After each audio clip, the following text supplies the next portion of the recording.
Well, I first heard about the existence of Hamnet the boy when I was at school and I was studying the play Hamlet. And my teacher mentioned in passing one day that Shakespeare had a son who was called Hamnet, who had died several years before he went on to write the play Hamlet.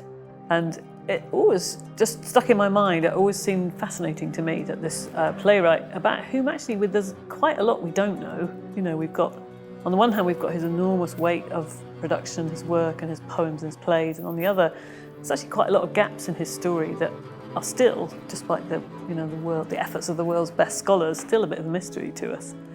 It just always fascinated me, the link between the death of this son and the writing of the play Hamlet. You know, I've always felt that a lot of biographers have really downplayed Shakespeare's children and his wife, and they seem to kind of go along with this idea that Shakespeare left Stratford-upon-Avon for London and sort of didn't come back, that was it, you know, which is obviously not true.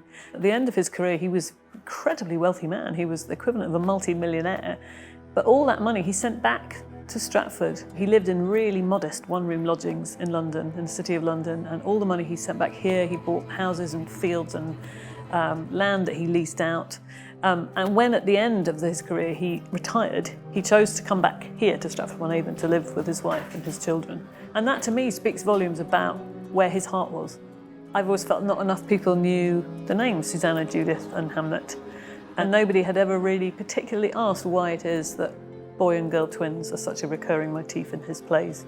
And boy and girl twins particularly who are separated. And then often in his plays, they are magically reunited. And it's that detail that really gets me, because obviously the writing of those plays for him must have been kind of wish fulfillment. You know, he couldn't reunite them in life, so he could reunite them on stage. And that's incredibly moving to me.